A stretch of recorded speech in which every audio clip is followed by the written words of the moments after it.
안녕하세요, 니커입니다. 오늘은 SCA의 커피 가치 평가라고 불리우는 CVA 시스템에 대해서 얘기를 한번 해보겠습니다. CVA 시스템은 커피 밸류 어세스먼트라고 해서요. 커피의 가치에 대한 평가, 그러니까 뭐 커피의 가치는 뭐 여러 가지로 평가가 할 수 있는데, 뭐 쉽게 얘기하면 외적인 평가, 내적인 평가, 모든 것을 포함해서 통괄해서 커피를 평가하겠다라는 게 주요 목적이죠. 기존에 뭐 우리가 커핑폼이라고 해서 SCA, 그러니까 기존에 2004년에 만들어진 SCAA 폼이 있어요. 그리고 지금까지도 SCA와 그 다음에 CQI, Q그레이더들이 쓰는 폼으로 사용을 하고 있죠. 그런데 이번에 이제 2023년에 3년 6월인가요? 6월 정도에 뭐 처음에 이제 나왔고요. 그 다음에 이번에 2024년 또 6월에 이번에 새로 좀 업데이트 돼서 CVA 시스템이 발표가 됐습니다. 아직까지는 베타 버전이긴 하지만 제가 볼 때는 좀 많은 기대를 가져도 될 것 같다라고 생각을 해요.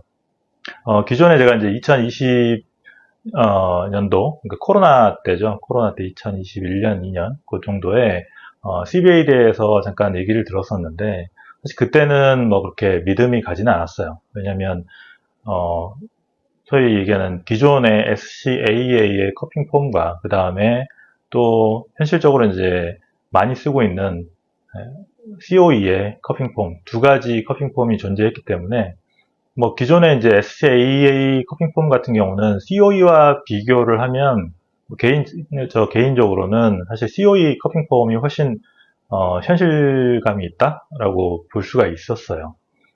그런데 이제 그 말은 이제 SCAA 커핑폼 같은 경우는 좀 개선해야 될 것들이 많다라고 봐야겠죠. 2004년에 사실상 이제 폼 형태로 나왔지만 뭐 1999년에 이게 뭐 커핑 프로토콜이나 이런 것들이 뭐 스페셜티 커피 쪽에서는 이제 생겼고, 그리고 이게 2004년에 커피폼 형태로 이제 세상에 나오게 됐죠.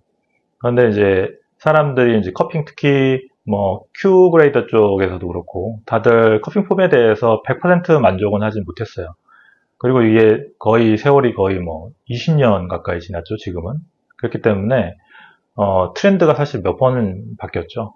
그런 트렌드를 담지를 못했기 때문에 기존의 커핑 폼은 사실 좀 쓰기가 좀 너무 올드하다라고 사람들이 많이 표현을 했고요. 그러다 보니까 오히려 COE의 커핑폼을 쓰는 사람들이 좀 많아지게 했죠.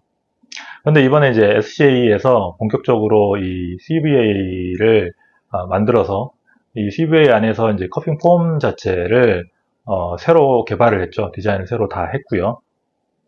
기존에 이제 디자인했던 것, 뭐 우리나라에서도 작년인가요? 재작년인가요? 뭐 부산에서 뭐 이거 가지고 세미나도 하고 하긴 했는데 사실 그때는 좀 제가 생각했을 때 좀 많이 부족했던 게 많은 상태에서 굳이 세미나라기보다는 이제 뭔가 사람들의 피드백을 좀 받고자 해서 했던 것 같고요. 이제는 거의 제가 볼 때 한 80%, 8, 90% 정도 완성은 된 것 같아요. 뭐 기존의 이제 커핑 폼과 가장 큰 차이점을 보자 그러면 기존의 커핑 폼은 뭐 하나의 모든 걸 다 담았는데 지금의 새로 나온 커핑 폼은 또 이제 디스크립티브 커핑 폼, 그 다음에 어펙티브 폼 이렇게 두 가지로 나눠지죠.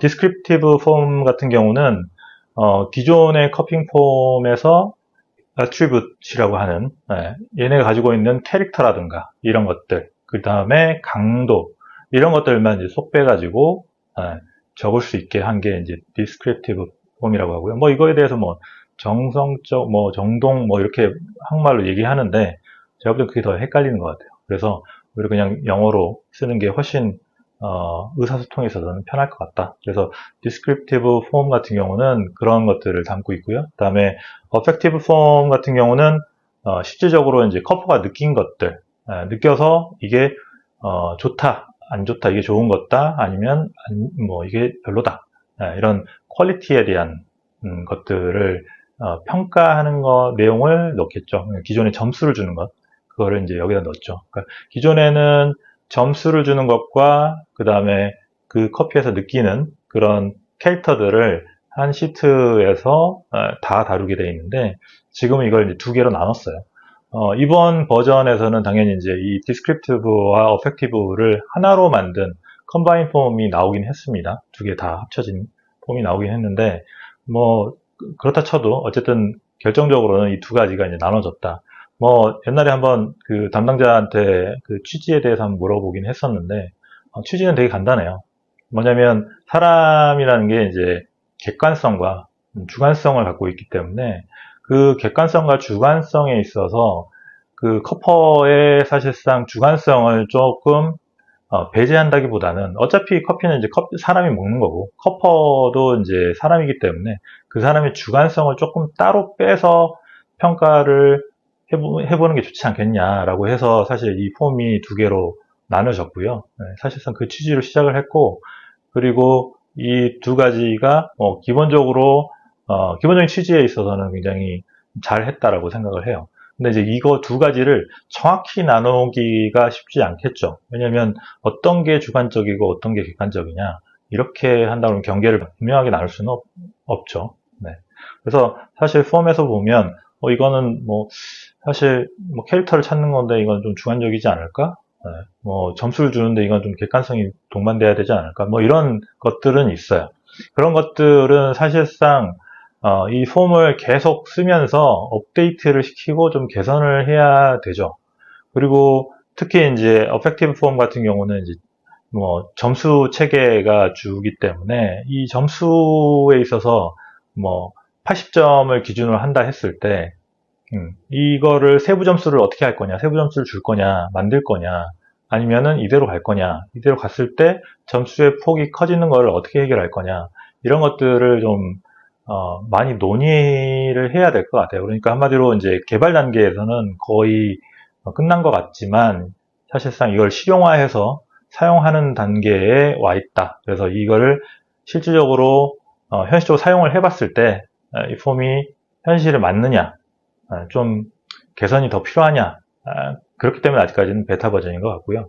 그래도 저는 이제 장점이라고 생각하는 게, 제가 기존의 영상에도 얘기를 드렸겠지만, 앞으로 이제 커피의 본질적인 생두나 이런 것들, 생두의 캐릭터라든가, 이런 것들에 포커스가 되는 사회가 되기 때문에, 커피 산업에서는.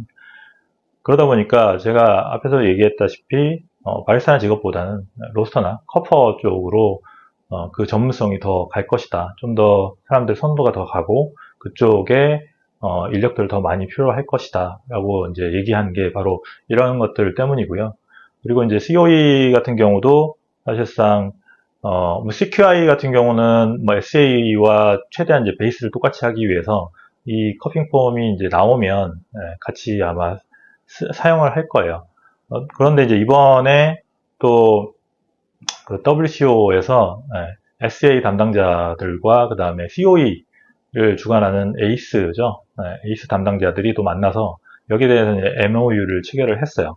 그러니까 한마디로 폼이 잘 나오면 같이 쓰자라고 어느 정도 이제 MOU를 맺었기 때문에, 좀 그런 점에서는 좀 이 폼을 기본으로 해서 이제 스페셜티 쪽에서는 이 폼을 기본으로 해서 평가를 동시에 다 같이 할 수 있지 않냐. 그러면 이제 이 폼 자체가 표준화되면 훨씬 이 커핑이라든가 이런 평가하는 쪽에 있어서는 좀 더 단순화되고 좀 더 사람들이 이해하기 쉽게 되고, 그러다 보면 이쪽으로 인력들이 많이 움직이겠죠.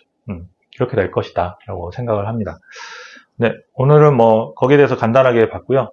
제가 이제 다음에 영상은 좀 더 이 CBA 커피 가치 평가의 세부 내용들을 좀 더 디테일하게 뜯어서 보는 시간을 갖도록 하겠습니다. 감사합니다.